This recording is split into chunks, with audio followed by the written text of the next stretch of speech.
संघर्ष ही जीवन है। नमस्कार दोस्तों, आज मैं आपके लिए जीवन के संघर्ष से जुड़ी एक किसान की कहानी लेकर आया हूँ। इस कहानी से आपको प्रेरणा मिलेगी और आपके जीवन में बदलाव आएगा। एक कहानी को शुरू करते हैं। जो मुस्कुरा रहा है उसे दर्द ने पाला होगा, जो चल रहा है उसके पाँव में छाला होगा। बिना संघर्ष के इंसान चमक नहीं सकता, जो जलेगा उसी दिए में उजाला होगा। संघर्ष क्यों बचे संघर्ष से? संघर्ष ही तो जीवन की आत्मा है। जितना कठिन संघर्ष होगा उतनी ही शानदार जीत होगी। एक बार एक किसान भगवान से बहुत ही नाराज हो गया।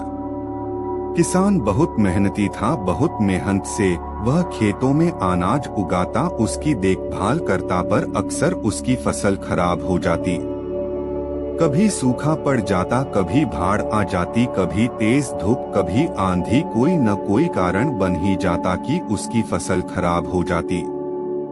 एक दिन वह किसान गुस्से में आसमान की ओर देखकर भगवान से कहा, हे ईश्वर, आपको लोग सर्वज्ञता मानते हैं कि आप सब जानते हैं, कहते हैं कि आपके इच्छा के बिना एक भी पत्ता नहीं हिलता, पर मुझे तो लगता है कि आप छोटी सी छोटी बात भी नहीं जानते।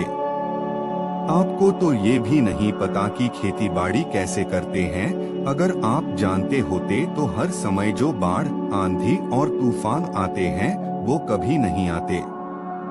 आप नहीं जानते कि कितना नुकसान उठाना पड़ता है हम किसानों को।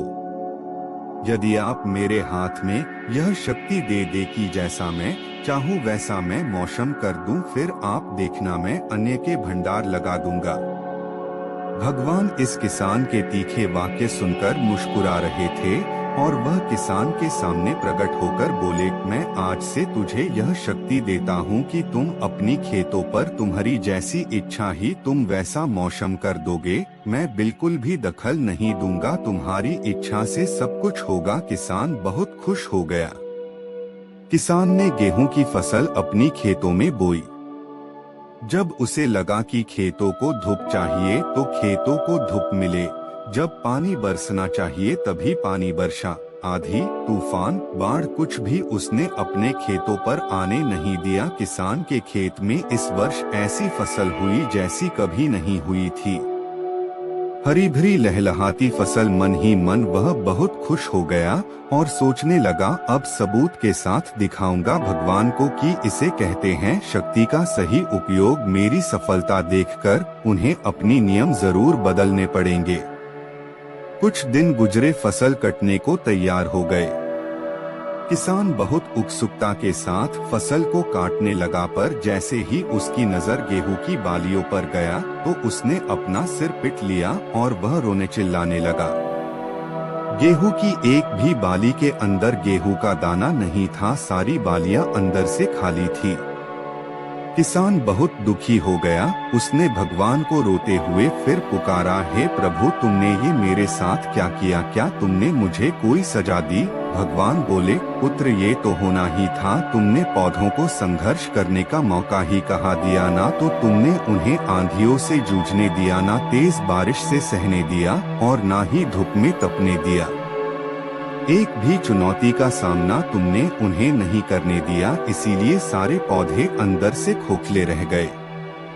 जब आंधी, तूफान, तेज बारिश और धूप पड़ती है तभी ये पौधा अपने अस्तित्व को बचाने के लिए संघर्ष करते हैं और इसी संघर्ष से एक बल पैदा होता है जिसमें शक्ति होती है, ऊर्जा होती है। और यही ऊर्जा पूर्ति तेरे गेहूं के दानों की तरह जो नहीं फूटी, तूने उन्हें कठिन परिस्थितियों से गुजरने ही नहीं दिया जहां उनके अस्तित्व का जन्म होता। सारे बालियां इसीलिए खाली है, इसमें एक भी गेहूं का दाना इसलिए नहीं है क्योंकि तुमने अपने पौधों को संघर्ष कराया ही नहीं। याद रखिए, स्वर्ण में सवर्णीय आभा तभी आती है जब वह आग में तपने, गलने और हथौड़े से पीटने जैसे संघर्षों से गुजरता है। कोयले का टुकड़ा हीरा तभी बनता है जब वह उच्च दाब और उच्च ताप की मुश्किल परिस्थितियों से गुजरता है।